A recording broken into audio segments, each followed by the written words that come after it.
Persib Bandung akan menghadapi Persija Jakarta. Mungkin bisa jadi pertandingan paling penting Persib Bandung di musim ini. Harus 3 poin karena seri aja nggak cukup, apalagi kalah. Seberapa besar peluang Persib? Kita analisa di video kali ini.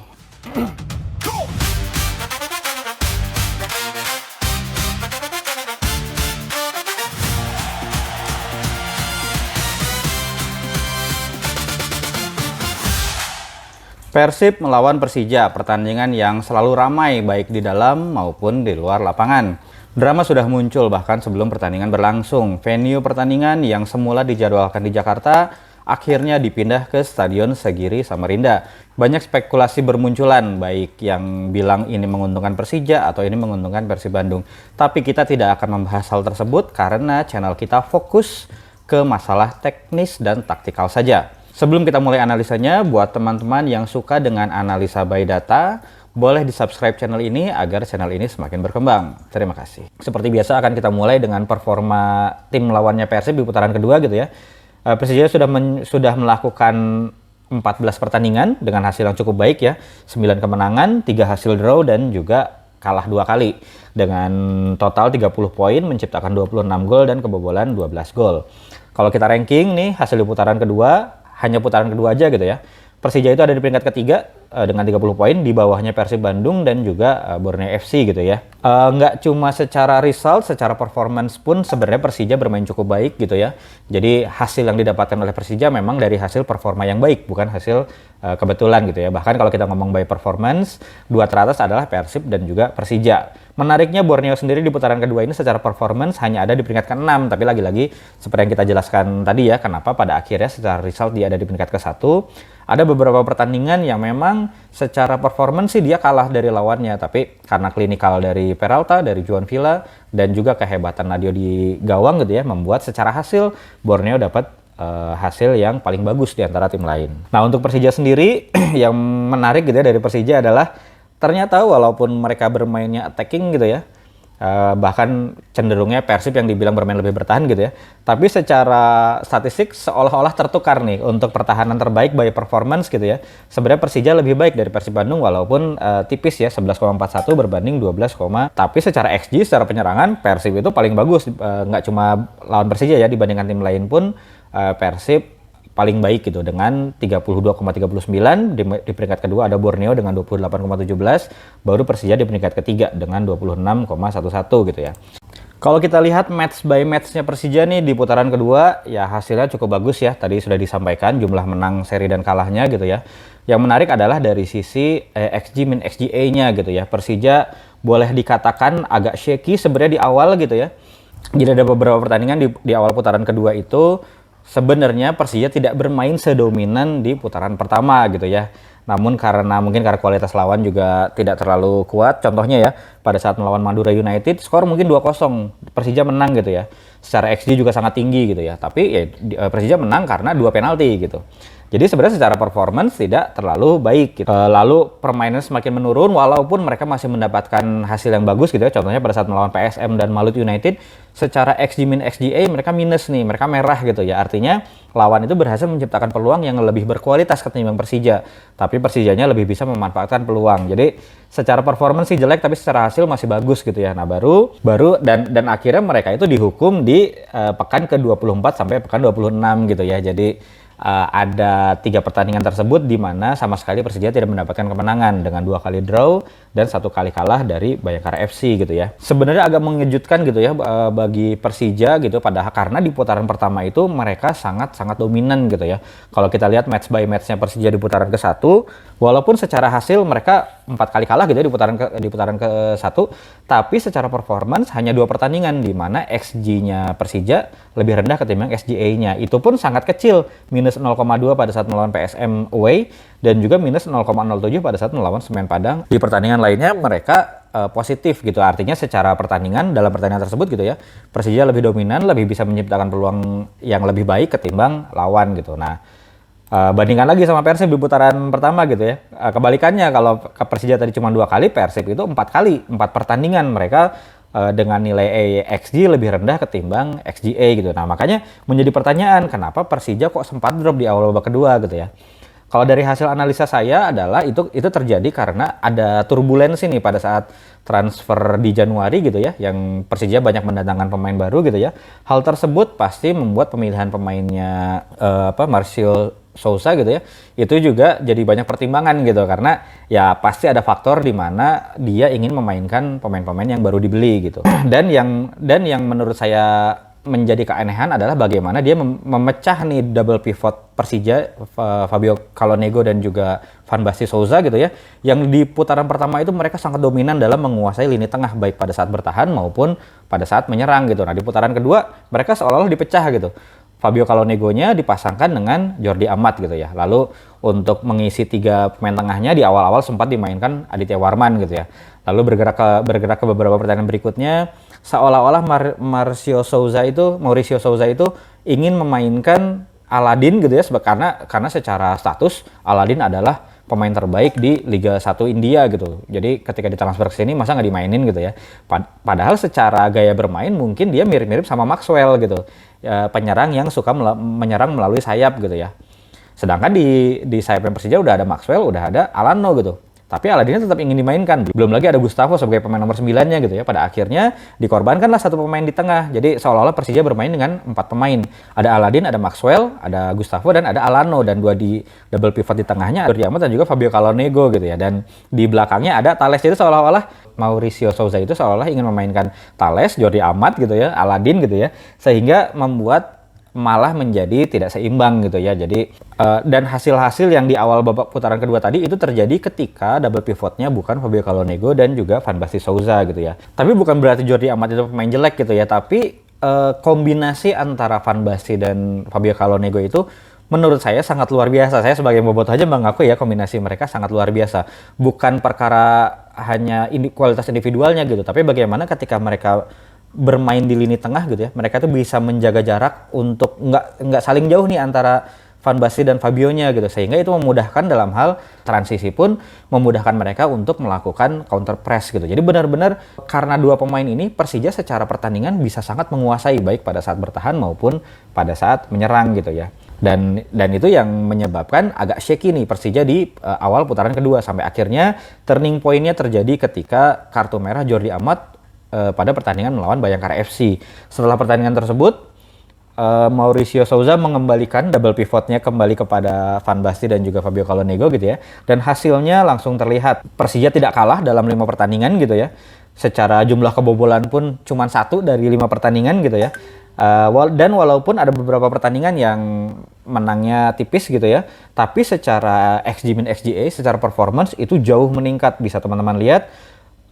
Nilai XG min XGA-nya tuh positifnya itu positif besar gitu. Dan kalau lihat XGA-nya gitu ya 0,0 semua nih lawan-lawannya, itu artinya benar-benar serangannya lawan itu tereliminasi gitu ya. Walaupun kalau kita lihat lawan-lawannya selain Persebaya ya, memang sisanya adalah lawan-lawan yang secara penyerangan tidak terlalu bagus, tapi itu tidak mengurangi penilaian bahwa Van Basten dan Fabio Calonego itu benar-benar membuat lini tengah Persija itu menjadi sangat dominan gitu ya. Dan kalau kita pisahkan nih pertandingan saat Van Basten dan Calonego-nya dipisah dan saat disatukan kembali gitu ya, secara data statistik mengkonfirmasi hal tersebut gitu. Possession-nya yang asalnya 54,67% naik tinggi jadi 64,8, yaitu tadi karena kemampuan Van Basten dan Calonego dalam membantu build up gitu ya. Terus juga pada saat melakukan counter press untuk merebut bola kembali gitu ya, itu sangat tinggi, dan itu yang membuat bola itu pada akhirnya lebih banyak lagi dikuasai oleh Persija Jakarta gitu ya. Lalu dari sisi atribut penyerangannya pun nilai XG-nya yang asalnya 1,44 menjadi 2,63 gitu ya.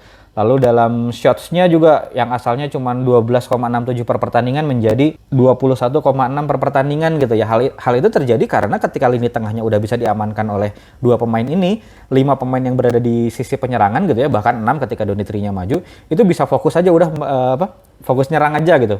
Fokus mengkreasikan peluang aja gitu, dan itu yang terjadi karena mereka udah merasa aman bahwa lini pertahanannya itu udah bisa di cover sama 3 pemain di belakang, dan juga utamanya adalah double pivotnya ini yang bisa mengcover posisi yang ditinggalkan oleh, katakanlah ketika Bruno Tubarão-nya overlap gitu ya, atau ketika Alano-nya transisi bertahan nggak cepat ngebantu gitu. Itu semuanya udah merasa tenang ketika ada Fabio Calonego dan juga Van Basten Souza. Dari sisi pertahanan pun begitu gitu. Bagaimana XGA-nya pun turun dari 0,95 menjadi 0,57. Lalu shot space-nya juga dari asalnya 10,44 menjadi hanya 5,6. Jadi kerasa banget nih pengaruh dari Van Basten dan Calonego ketika mereka dimainkan bersama, itu lini tengahnya Persija benar-benar menjadi dominan gitu. Karena ya itu tadi ya, jadi secara bertahan udah jelas mereka punya kekuatan untuk bisa mengcover area yang luas gitu ya, berbagi tugas berdua gitu ya.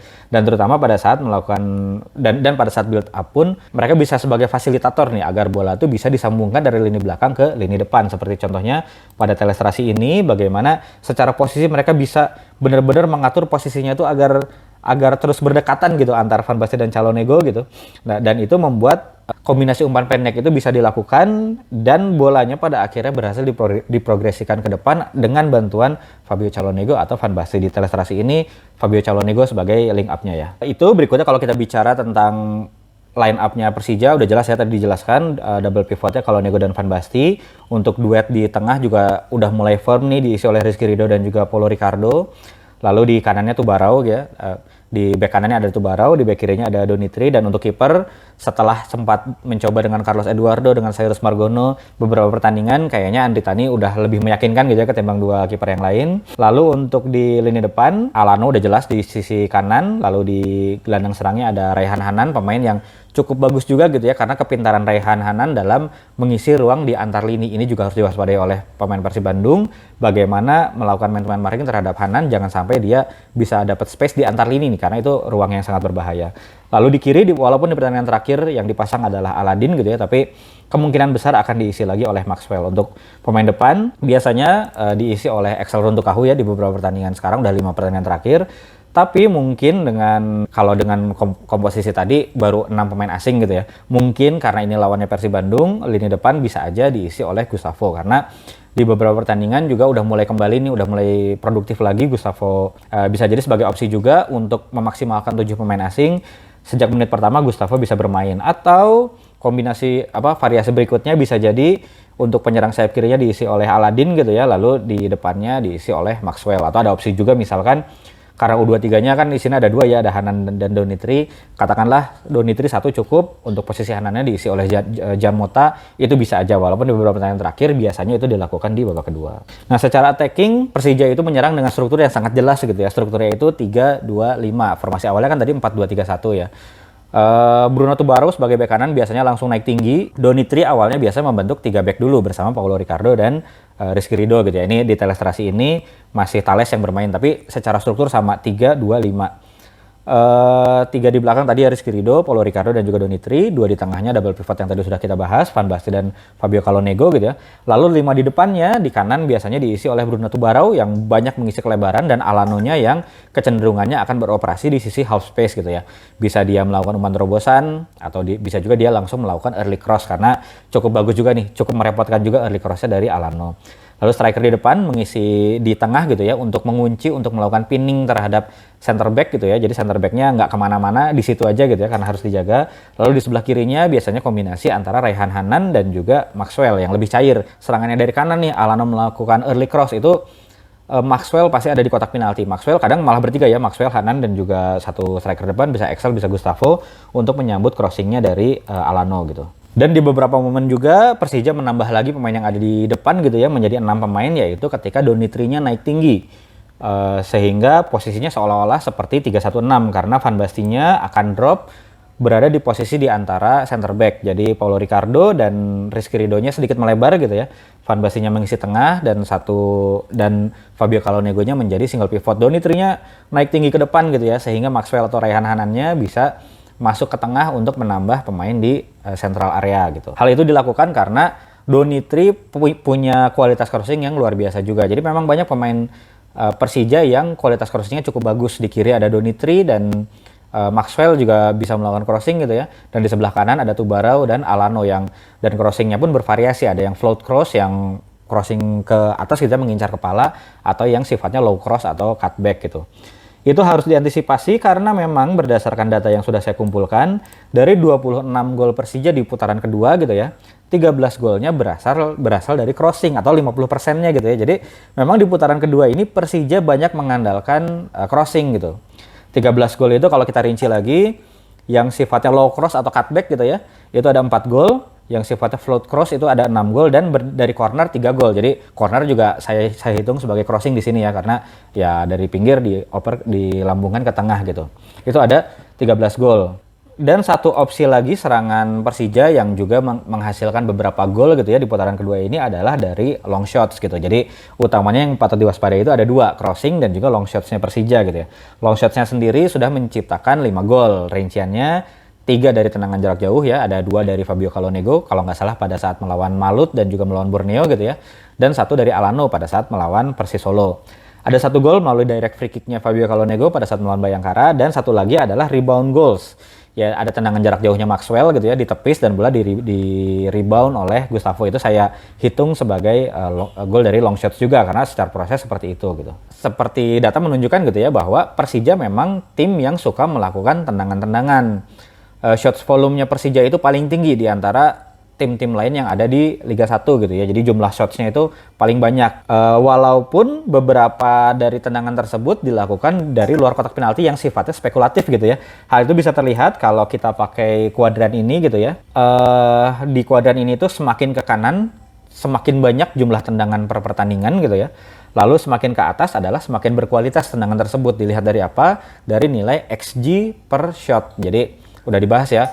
Kalau semakin berbahaya peluang, nilai XG-nya akan semakin tinggi. Semakin rendah, berarti peluangnya juga kualitasnya semakin rendah gitu ya. Nah di sini saya gabungkan gitu ya 2 data tersebut, sehingga ketika ada di kuadran kanan itu artinya secara jumlah tendangan itu banyak dan secara kualitas peluang juga berbahaya. Makanya dikategorikan sebagai high volume dan efisien. Itu diisi cuma ada 2 tim nih, Persib Bandung dan Borneo FC.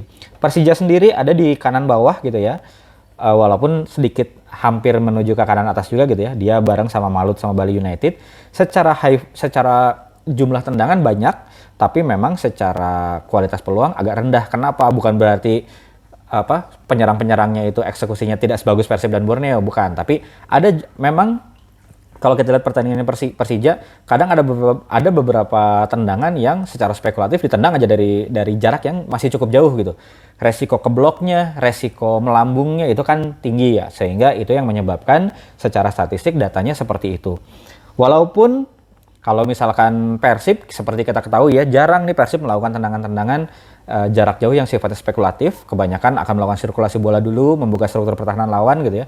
Baru ketika ruangnya itu terbuka akan dilakukan tendangan gitu. Walaupun kalau kita lihat secara kasat mata mah Persija banyak gol dari tendangan jarak jauh ya. Maxwell pernah di putaran pertama, ada Alano, Fabio Calonego nih di putaran kedua lagi sering gitu ya. Sedangkan di Persib kan sebenarnya agak jarang ya, paling yang kita ingat tendangan jarak jauhnya Lucho aja gitu. Tapi ternyata secara volume dan secara volume, secara jumlah Persib kalah lah dari Persija, karena Persija yang paling kanan, Persija paling tinggi gitu ya. Tapi kalau kita lihat yang paling tinggi nih, yang paling efisien, Persib tetap yang paling efisien dibanding tim-tim lain. Baru kedua diikuti oleh Borneo FC. Walaupun tidak bisa dipandang remeh juga ya, bukan berarti biarin aja Persija nge-shoot karena tidak efisien, enggak juga gitu. Karena peluang yang nilainya XG rendah itu bisa tercipta gol juga ya. Contohnya gol-golnya Peralta, gol-golnya Juan Villa gitu ya. Atau kalau kita ngomonginnya Persija, itu contohnya adalah pada saat melawan Persis Solo, ketika Persija seolah-olah mentok nih, nggak bisa membongkar pertahanan Persis gitu ya. Tiba-tiba secara spekulatif Alano melakukan tendangan, walaupun ada faktor kipernya Persis salah dalam mengantisipasi tendangan ya, sehingga gol tercipta.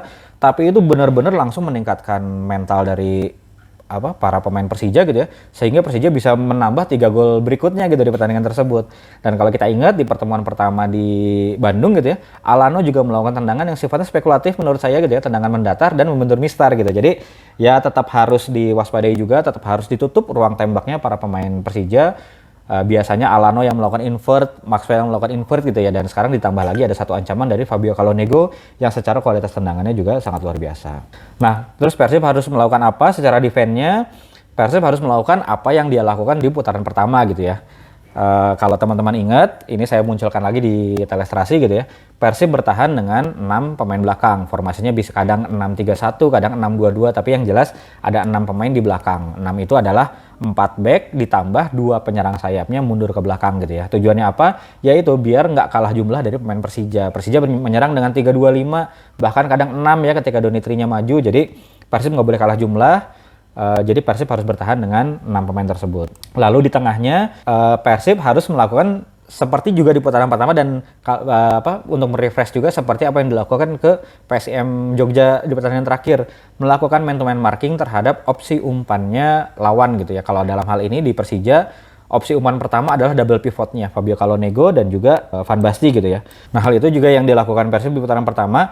Ketika di putaran pertama Persija, karena Fabio Calonego nya nggak bisa main ya, yang main adalah Van Basten dan juga Hanif Syahbandi, itu benar-benar dilakukan man to man marking dengan sangat ketat oleh Mark Locke dan Eliano yang pada saat itu dimainkan oleh Persib sebagai gelandang bertahan gitu ya. Jadi dua pemain tersebut udah mulai dijaga bahkan dari sebelum masuk ke area pertahanan Persib seperti lihat di ilustrasi ini gitu ya. Hal itu yang menyebabkan backnya Persija harus melakukan direct ball, dan itu yang penyerangan yang cenderung lebih tidak efektif ketimbang Persijanya berhasil melakukan umpan-umpan progresif membelah antar lini gitu ya. Jadi itu yang harus dilakukan oleh Persib Bandung, bagaimana secara pertahanan di belakang 6 pemain nih, makanya penyerang sayapnya harus benar-benar mau mundur, fokus ketika tidak memegang bola itu harus mau bertahan gitu. Dan yang di tengahnya berarti kan ada sisa 4 pemain ya, ada 1 striker dan 3 gelandang. Apapun shape-nya, nggak usah terpaku shape tertentu, itu melakukan man-to-man marking terhadap para penyerang Persija Jakarta. Utamanya double pivotnya harus benar-benar dijaga, jangan sampai mereka dikasih umpan gitu ya. Karena itu akan membuat Persijanya pilihannya antara ada striker yang drop untuk menjemput bola atau dianya melakukan direct ball. Dan kalau direct ball seharusnya bisa dinetralisir dengan Barba, dengan Matrikardi gitu ya. Jadi penyerangannya tidak akan terlalu berbahaya. Lalu poin berikutnya menurut saya ini akan menjadi krusial di 45 menit pertama. Karena seperti dalam hal urusannya ini sama kuota U23 seperti kita ketahui ya. Persib bisa dibilang, harus saya akui, agak lemahnya di kuota U23. Kalau Persija itu udah firm mau ada peraturan U23 atau enggak, kemungkinan memang Donitri itu akan menjadi pemain inti di sektor bek kiri gitu ya. Jadi memang secara permainan sudah benar-benar menyatu gitu. Kalau di Persib kemarin sempat ada berganti-ganti, walaupun kemungkinan besar akan diisi oleh Kakang Rudianto ya. Kalau menurut saya pendapat saya pribadi, secara pertahanan Kakang sebenarnya nggak jelek gitu ya.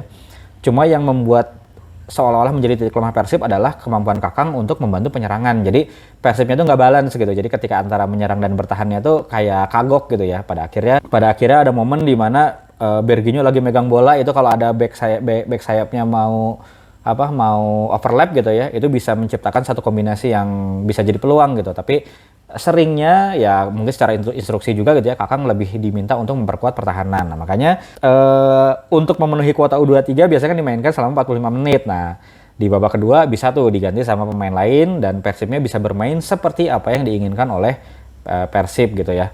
Contoh gampangnya pada saat melawan Bayangkara gitu ya, karena terkunci oleh kuota U23, jadi mau nggak mau harus mainin U23 gitu ya. Robby Darwish yang bermain tidak terlalu bagus pun harus tetap ditahan sampai 45 menit gitu.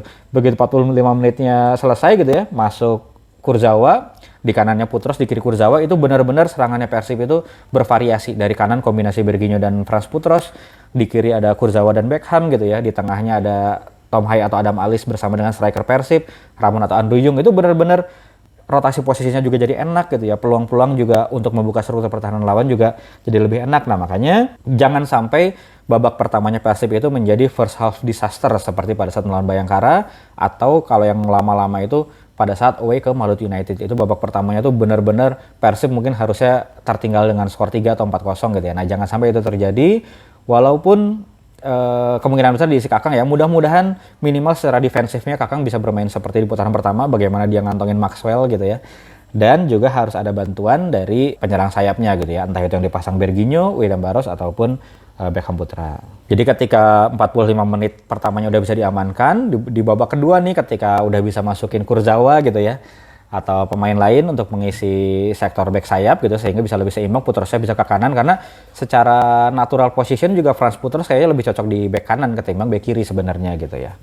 Nah, itu nanti bisa kita lihat ya teman-teman di 45 menit pertama, karena mungkin Persijanya akan langsung menggebrak gitu. Nah, yang menjadi menarik, kita lihat Bojan Hodaknya nih, apakah dia akan mencoba juga untuk mencetak gol di putaran pertama, di babak pertama gitu ya, atau memilih untuk bertahan sangat dalam dulu gitu ya, untuk kemudian di babak kedua gantian menyerang. Nah, ini juga akan berpengaruh terhadap pemilihan pemainnya Bojan Hodak gitu, karena selain kuota U23 ada juga kuota pemain asing yang boleh masuk DSP 9 dan yang di lapangan ada 7. Itu menarik juga siapa yang akan dipilih oleh Bojan, 2 pemain asing yang tidak masuk DSP gitu ya. Kalau kita lihat list pemain asing Persib gitu ya, 5 pemain di posisi belakang. Ada Barba, Matrikardi, Putros, itu udah pasti dipilih gitu ya.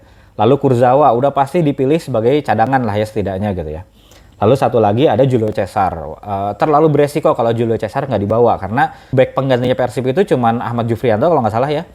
Dan misalkan memakai Franz Putros, kalau misalkan terjadi sesuatu gitu ya sama backnya Persib, entah cedera, entah misalkan ada kartu merah misalkan gitu ya, terlalu beresiko kalau Julio Cesar nggak dibawa. Jadi kemungkinan 5 pemain ini akan dibawa. Lalu untuk posisi penyerang ada 3, Andrew Jung, Ramon Tangki, dan juga Sergio Castel. Ini udah pasti salah satunya tidak akan dibawa dan kemungkinan adalah Sergio Castel karena terlalu beresiko gitu ya untuk mencoba Castel di pertandingan sebesar ini. Nah memang yang menarik yang satu lagi gitu ya adalah di sisi tengah ada Lucho, Berginho, dan William Barros. Kalau melihat dari situasi seperti ini di mana Persib juga butuh sayap yang mau membantu pertahanan gitu ya, Barros kayaknya bakal dibawa, Berginho apalagi di beberapa pertandingan terakhir menjadi sumber serangannya Persib bersama Tom Hai gitu ya, paling banyak menciptakan kipas Berginho dan Tom Hai, sehingga kemungkinan yang nggak dibawa adalah Lucho gitu. Nah akan menarik ketika kita berbicara, tadi sudah saya sampaikan panjang di awal ya, bagaimana kita harus meredam double pivotnya Persija gitu, Fabio Calonnego dan juga Van Basten Souza, sedangkan Luchonya nggak dibawa nih. Nah itu mungkin akan menjadi opsi Elianonya dipasang sebagai gelandang bertahan sama seperti putaran pertama gitu ya. Nah jadi mungkin secara starting line up gitu mungkin udah pasti Teja di posisi penjaga gawang, di kanannya ada Kakang Rudianto mengisi slot U23, di back kirinya ada Franz Putros minimal untuk 45 menit pertama gitu ya. Dua center backnya ada Barba dan Matrikardi. Nah lalu di tengahnya nih yang menarik, kalau Bojan tidak merubah banyak winning timnya ya, mungkin 3-nya tetap Klok, Haye, dan Adam Alis, di mana Haye bermain sebagai pemain nomor 10 dan yang bertugas meredam double pivotnya adalah Adam Alis dan Mark Klok gitu ya. Lalu di depan sebenarnya sama aja lah mau Ramon mau Andrew Jung gitu ya, tapi kalau saya memilih Ramon Tangki dulu karena Ramon Tangki kalau dimainkan sebagai pemain pengganti itu belum pernah mencetak gol nih. Kalau sedangkan Andrew Jung pernah, jadi mungkin lebih bisa sebagai game changer adalah Andrew Jung. Dan apalagi kalau kita melihat duet center back-nya Persija ya, Rizky Ridho dan Paulo Ricardo, kayaknya secara strength itu tidak sekuat back PSIM kemarin, Ramos Mingo dan juga Van der Averth. Jadi mungkin memainkan Ramon gitu ya untuk mencoba beradu strength dengan backnya Persija itu bisa dicoba sejak awal gitu.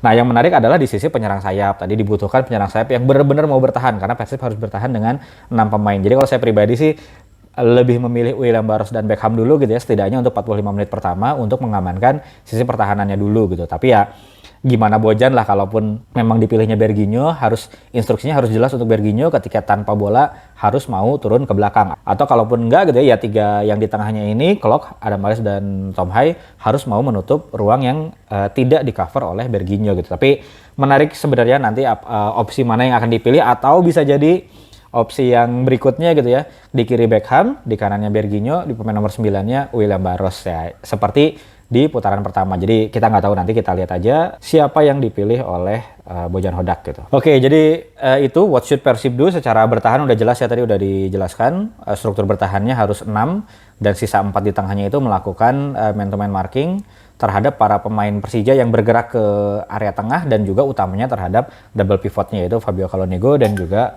Van Basten Souza gitu ya. Sehingga itu akan memaksa Persijanya untuk bermain lebih direct dan itu mudah dipatahkan gitu.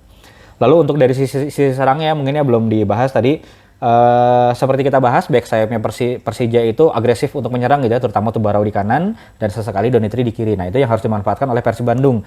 Apalagi mungkin kalau mau progresi lewat tengah ya ada Fabio Calonnego dan Van Basten Souza ya yang sangat kuat dalam melakukan ball winning gitu ya, dalam merebut bola, sehingga memang opsinya adalah melakukan serangan melalui sisi sayap, posisi-posisi yang mungkin akan ditinggalkan dan terlambat di cover oleh pemain lain gitu. Apalagi golnya Persib di putaran pertama juga dimulai dari sisi sayap ya, di mana Berginho di sisi kanan melakukan penetrasi, crossing ke tengah, ada Beckham di kotak penalti gitu ya. Nah itu juga yang harus dilakukan, kecepatan-kecepatan dalam melakukan transisi, terutama melalui sisi sayap, itu harus dilakukan gitu ya. Beckham atau Barros misalkan dimainkan, itu harus benar-benar memanfaatkan kecepatannya gitu ya, kecepatan dalam hal lari dan juga kecepatan dalam melakukan umpan progresi. Atau kalau misalkan Berginho yang dimainkan, itu juga bisa memanfaatkan 1v1, karena kalau dia 1v1-nya sama Donitri, saya yakin lah dia masih bisa menang gitu ya, sehingga Bergnya bisa melakukan sesuatu lah, entah itu dia melakukan cutback lalu shoot atau dia melakukan crossing. Dan mudah-mudahan siapapun yang ada di kotak penalti gitu ya, siapapun yang dipasang sebagai pemain nomor 9, mau itu Ramon Tangki atau itu Andrew Jung, touch di pertandingan nanti mudah-mudahan nggak meleset gitu ya. Mudah-mudahan first touch-nya baik itu saat mengeksekusi peluang maupun pada saat melakukan hold up ball itu benar-benar lagi prima gitu di pertandingan nanti, mudah-mudahan ya gitu. Oke, sekarang the prediction ya seperti biasa ya di channel saya di preview itu ada simulasi menggunakan Poisson distribution berdasarkan pertandingan-pertandingan yang sudah terjadi gitu ya. Nah, karena ini pertandingannya Persija yang home dan Persib yang away, dan seperti kita ketahui ya, resultnya Persib di away itu tidak sedominan pada saat melawan kandang, sehingga kalau melihat hasil-hasil tersebut, secara persentase memang Persija lebih tinggi gitu ya, persentase menangnya 53%, Persibnya 17%, walaupun ini kalau kandang. Dengan berpindahnya venue ke Segiri, pasti ada perubahan sedikit lah ya, yang kalau secara di lapangan menurut saya sih tetap aja Persibnya mungkin akan diuntungkan. Tetap ada penonton, tapi pasti tidak akan se antusias kalau pertandingannya dimainkan di Jakarta gitu. Kalau secara XG, Persib cenderung sedikit lebih baik gitu ya. Secara persentase juga naik dari tadi 17% menjadi 21%. Tapi ini hanya simulasi gitu ya. Di beberapa match sebelumnya juga terbukti ya, contohnya pada saat melawan Bayangkara gitu ya. Walaupun Persib probabilitas win-nya lebih kecil, tapi ternyata Persib bisa menang. Ini hanya simulasi, sebenarnya bukan prediksi sih, ini hanya persentase kira-kira gitu ya, berdasarkan apa yang sudah terjadi, persentase kemenangannya berapa gitu. Lalu kalau kita intip sedikit rival kita, karena Persija tadi dibahas sekalian sama Persib gitu ya, kita membahas Borneo FC yang ternyata dia akan away ke Bali United, dan ternyata kalau lihat dari persentase juga ternyata tidak mudah juga bagi Borneo untuk bisa memenangkan pertandingan. By result pun gitu ya, Bali United lebih sedikit, walaupun sedikit gitu ya, tapi lebih unggul dengan 34%, Borneo-nya 31,95%. Apalagi kalau kita membahasnya dari sisi XG, seperti kita ketahui ya, Borneo mah XG-nya kadang suka kalah, tapi secara result dia menang. Jadi kalau kita ngitung berdasarkan XG, peluang untuk Borneo menangnya menjadi lebih kecil lagi. Bali menangnya 46% dan Borneo menangnya 26%. Kalau kita lihat match by match-nya Borneo, memang dia juga sempat ada agak goyang gitu ya di awal putaran kedua, walaupun secara hasil juga masih dapat hasil yang positif gitu ya. Dan makin kesini makin stabil gitu ya, walaupun kalau kita lihat nih XG-XGA-nya walaupun banyak hijau, tapi kalau kita lihat nilainya ada beberapa juga yang hijaunya tuh tipis gitu. Ketika pada saat menang away lawan Madura itu cuma 0,08, artinya agak seimbang. Di pertandingan terakhir pun ketika saat melawan Persita, ternyata nilai XG-nya juga nggak terlalu jauh gitu, padahal Persitanya bermain dengan 10 pemain ya. Plusnya cuma 0,15 ya. Di satu sisi ini memang menunjukkan secara hasil maupun secara performa Borneo lebih unggul ketimbang lawan-lawannya, tapi tidak sedominan itu gitu. Yang nilainya ini besar cuma pada saat melawan PSBS ya, seperti kita ketahui ya, PSBS kondisinya seperti apa. Kalau Bali United sendiri, nah Bali United ini memang di awal putaran kedua sampai pertandingan ke-6 gitu ya, sampai dari pekan ke-18 sampai 23 memang secara hasil maupun secara performa dia sangat jelek gitu ya. Karena mungkin pemain barunya masih adaptasi, ya Cida masih adaptasi, Diego Campos masih adaptasi gitu ya. Tapi belakangan nilai XG-XGA-nya udah mulai positif gitu ya. Walaupun di dua pertandingan nih, pada saat melawan Persib maupun pada saat melawan Madura yang terakhir, itu minusnya cukup besar ya, minus lawan Madura sampai minus 0,2,87. Kita nggak tahu apa yang terjadi gitu ya. Tapi ya sebagai bobotoh mah berharap aja mudah-mudahan pada saat melawan Borneo nanti Bali bermain bagus seperti beberapa pertandingan sebelumnya gitu ya. Terutama pada saat melawan PSM dan juga pada saat melawan Maluku United, itu nilai XG-XGA-nya cukup tinggi di atas 1 gitu ya. Itu juga bisa menjadi modal bagi Bali United untuk bisa menyulitkan Borneo FC. Memang tinggal mudah-mudahan motivasinya masih ada gitu ya, karena kalau kita ngomong Bali United, dia untuk terdegradasi udah aman gitu ya, untuk bisa mengejar juara juga udah nggak mungkin gitu ya. Jadi mungkin ada faktor motivasi yang udah nggak terlalu gimana-gimana juga, tapi mudah-mudahan tetap bermain dengan baik dan bisa menahan atau bisa mengalahkan Borneo FC gitu ya. Harapannya mah gitu sebagai bobotoh. Oke, itu tadi preview pertandingan Persib melawan Persija. Jadi pertandingannya pasti akan berjalan dengan seru gitu ya, duel strategi dua pelatih dengan pendekatan yang berbeda gitu ya. Tidak selalu mungkin akan banyak gol, tapi yang jelas pertandingannya akan berlangsung sengit lah ya gitu ya. Apalagi udah tikungan-tikungan terakhir menuju gelar juara gitu ya. Persija juga walaupun persentasenya kecil, tapi masih ada chance untuk bisa menjadi juara gitu. Jadi pasti kedua tim ini akan termotivasi untuk bisa memenangkan pertandingan. Karena baik untuk Persib maupun untuk Persija, seri aja nggak cukup. Persib kalau hilang poin lagi ya, entah itu seri entah itu kalah, udah pasti akan semakin berat, bisa disalip sama Borneo gitu ya. Sedangkan Persija kalau di pertandingan kali ini dia nggak menang, seri atau kalah, maka secara resmi, secara kalkulasi matematikanya juga mereka akan terlempar dari persaingan gelar juara gitu ya. Jadi kedua tim harus benar-benar menang di pertandingan kali ini, dan oleh karena itu juga harus pintar-pintar nih dalam memainkan tempo. Nggak bisa selama 90 menit juga bermain dengan tempo tinggi gitu ya. Tapi harus bisa tahu timingnya lah, kapan harus main dengan tempo tinggi, kapan harus slow dulu gitu. Jadi kita tunggu aja pertandingannya nanti seperti apa. Semoga tim terbaik yang menang, dan semoga tim terbaik itu Persib, harapannya Bobotoh gitu ya. Tapi apapun yang terjadi nanti akan kita analisa secara objektif, dan above all semoga hal-hal yang tidak diinginkan itu tidak terjadi selama pertandingan nanti gitu ya. Oke, itu aja untuk video kali ini. Kalau menurut teman-teman videonya bermanfaat, boleh di subscribe agar channel ini semakin berkembang. Terima kasih.